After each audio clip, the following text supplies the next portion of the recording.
આપણા વિચાર અને પરીક્ષિતના વિચારમાં ઘણો તફાવત છે. આપણે આવું નથી વિચારતા, આપણે આપણા પોતાનું જ વિચારીએ છીએ.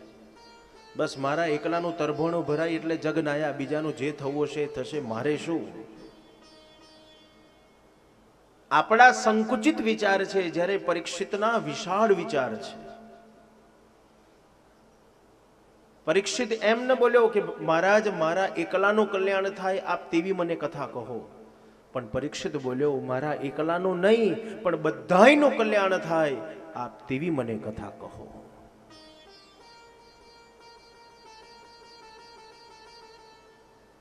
પરીક્ષિતે જે એક ભૂલ કરી હતી, ઋષિનો અપરાધ કર્યો, આજે એ જ પરીક્ષિતે પોતાની ભૂલને સુધારી દીધી. શુકદેવજીનું સ્વાગત કર્યું, સત્કાર કર્યો, ચરણ પખાડ્યા, હસ્ત પ્રક્ષાલન કર્યું, આસન આપ્યું, વંદન કર્યા. પ્રથમ સ્કંદ એ શુક આગમન કથા. હવે શ્રીમદ ભાગવતની શરૂઆત થશે. આ સાંભળ્યા પછી આપણને પહેલો જ પ્રશ્ન એ થાય મનમાં કે કથાનો આજે ત્રીજો દિવસ શરૂ થઈ ગયો તો હજુ ભાગવતની કથા શરૂ નથી થઈ. તો 2 દિવસ ક્યાં કાઢ્યા તમે? 2 દિવસ શું કર્યું? તો 2 દિવસમાં આપણે મહાત્મયની કથા સાંભળી, શ્રીમદ ભાગવતના સારાંશની કથા સાંભળી, મહાભારતની કથા સાંભળી. હવે શ્રીમદ ભાગવતની શરૂઆત થશે, કારણ હવે વક્તા બદલાઈ જશે. અત્યાર સુધી શુદ્ધ પુરાણી નારદજીને કથા સંભળાવતા હતા, હવે શુકદેવજી મહારાજ પરીક્ષિતને કથા સંભળાવશે.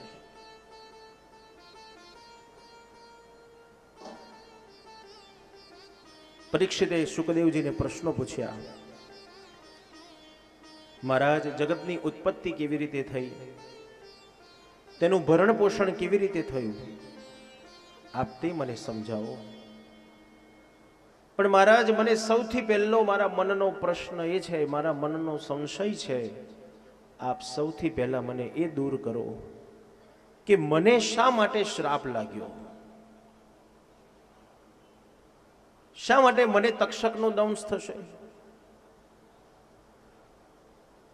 શુકદેવજીએ કીધું, રાજા, એ નિમિત્ત છે, ઈશ્વરની બધી લીલા છે, તું ન જાણો એટલું સારું છે. પરીક્ષિતે કીધું, નહીં મહારાજ, મને કહો કે મને તક્ષકનો દંશ કેમ થશે? શુકદેવજીએ કીધું, રાજા સાંભળ,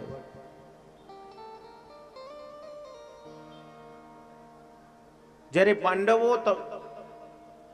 પોતાની નગરીનું નિર્માણ કરી રહ્યા છે,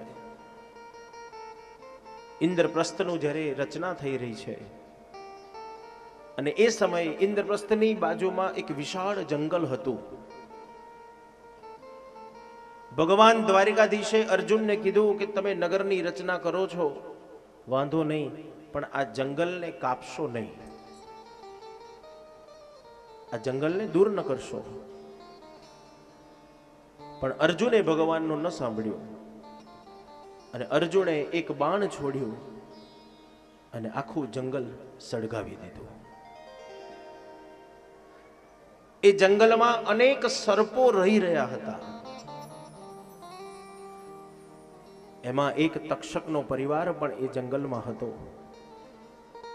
તક્ષક જેમ તેમ કરીને એ અગ્નિમાંથી બચી ગયો, બાકી આખા નાગવંશનો નાશ થઈ ગયો.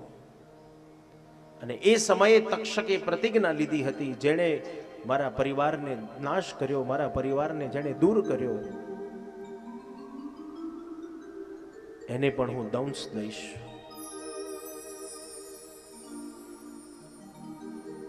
પણ સમય વસાત પાંડવો સ્વર્ગારોહણ કરવા જતા રહ્યા. તક્ષકની પ્રતિજ્ઞા પૂરી ન થઈ, અને તું જ એક છેલ્લો બાકી છો, અને તેથી તક્ષકની પ્રતિજ્ઞાને પૂરી કરવા માટે તને શ્રાપ મળ્યો. પરીક્ષિતના સંશયનું નિરાકરણ કરી આપ્યું.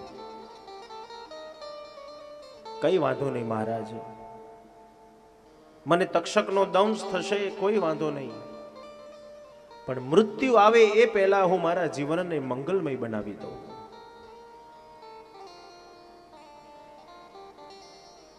પરીક્ષિતે પ્રશ્ન કર્યો, મહારાજ મરણ સમીપમાં આવે ત્યારે શું કરવાનું? માયા જડ છે, ચેતન પરમાત્મા છે, આ બંનેનો સંબંધ કેવી રીતે બંધાયો? પ્રકૃતિ પુરુષના મોક્ષની કથા કહો, ભિન્ન ભિન્ન પ્રકારના તત્વોના વર્ણનની કથા કહો, ભગવાનના 24 અવતારોની આપ મને કથા કહો. શ્રદ્ધો મુક્તિ અને ક્રમાંક મુક્તિ, મુક્તિના 2 પ્રકાર છે. આ બંનેનો ભેદ મને સમજાવો. પરીક્ષિતે શુકદેવજીને પ્રશ્નો પૂછ્યા એટલે શુકદેવજી મહારાજે સંક્ષિપ્તમાં શ્રીમદ ભાગવતની શરૂઆત કરી.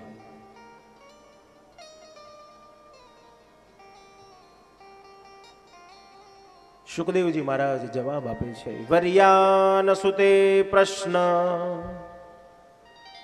કૃતો લોકહિતં નૃપ આત્મા વિસમ્મતઃ પૂષા શ્રોતવ્યાદી સુય પરા. રાજા, અત્ર સર્ગ વિસર્ગ મનવંતર નિરોધ મુક્તિ આશ્રિત આ બધાયની કથા શુકદેવજી મહારાજે સંક્ષિપ્તમાં પરીક્ષિતને સંભળાવી. માયા જડ છે, ચેતન પરમાત્મા છે, ભગવાનના 24 અવતાર છે.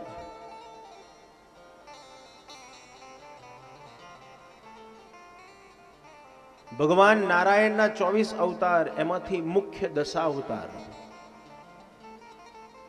જેના આપણને આખા ભારત વર્ષમાં અલગ અલગ સ્થાનોની અંદર